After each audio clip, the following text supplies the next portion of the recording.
Hello, bonjour à tous. Dans cette vidéo, on va voir comment partager une mission de formation sur EduCentre et ainsi créer des opportunités pour la communauté tout en générant un revenu passif, même si vous n'assurez pas vous-même la mission.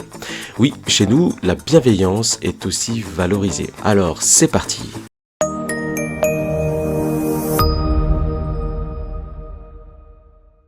Alors déjà, pourquoi partager une mission? Parce que partager une mission, finalement, c'est donner la visibilité d'une opportunité pour d'autres formateurs.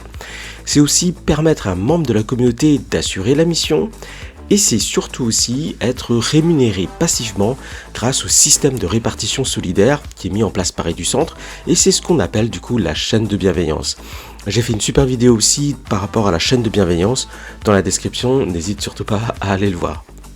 Alors c'est parti, on va partager la mission en 3 étapes simples. Alors numéro 1, sur ton calendrier ici, quand tu vas du coup dans le menu de gauche de ton interface EduCentre, mission, tu peux cliquer sur le bouton plus ici pour ajouter du coup une nouvelle mission à une date précise. Donc par exemple ici, je vais l'ajouter pour le 3 juin. Je vais faire un petit plus. Là, je vais pouvoir saisir du coup la date. Alors normalement en juin la date est déjà saisie puisque j'ai appuyé du coup sur le plus, mais je peux la changer ici si j'en ai envie. Je peux mettre le sujet du cours, je peux mettre l'organisme ou l'école et également le nom du groupe. Alors le nom du groupe, ça peut être la classe, ça peut être la cohorte, etc. Et l'organisme du coup ça sera le nom du client qui va apparaître du coup sur la facture quand on va facturer du coup le client. Je vais aussi saisir l'heure de début et l'heure de fin du cours et je vais cliquer sur terminer. Et voilà, c'est aussi simple que ça. Maintenant, deuxième étape, je vais pouvoir du coup partager la mission à la communauté. Alors pour ce faire, il y a le petit lien ici, partager pour rendre la mission visible à tous les membres de la communauté EduCentre. Ensuite, tu devras aussi indiquer des éléments importants, un surtout, qui est du coup le tarif par heure qui est facturé au client. Alors tu sais que dans EduCentre, on est ultra transparent, du coup on parle systématiquement que en tarif facturé client.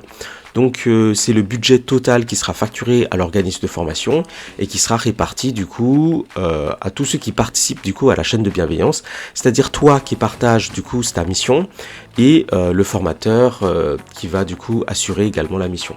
Alors EduCentre ne se prend pas de commission, mais du coup garantit la bonne répartition pour encourager finalement ce système solidaire de bienveillance dans le domaine de la formation.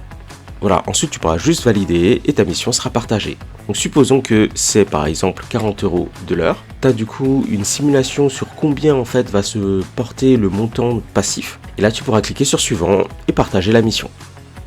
Voilà, tout simplement. Maintenant, le revenu passif, concrètement, grâce à ce système, même si tu n'assures pas la mission, tu peux gagner du coup une rémunération simplement pour avoir connecté une mission à la bonne personne. Et ça, c'est une vraie valorisation de ta bienveillance active. Donc n'oublie pas, après facture là, puisque du coup ça rentre en compte dans ta facture, dans l'onglet rémunération, quand tu génères une facture, du coup choisis comme type de facture Open Business. Voilà tout. Écoute, n'hésite pas du coup à participer à cette chaîne de bienveillance qui crée de la valeur du coup pour toi, pour les autres formateurs et pour l'ensemble de la communauté. Partage des missions, crée du lien et fais vivre un modèle collaboratif et solidaire de la formation. Allez, je te dis à très vite. Si tu as des questions, n'hésite pas à me les poser du coup en commentaire et je te dis à très vite.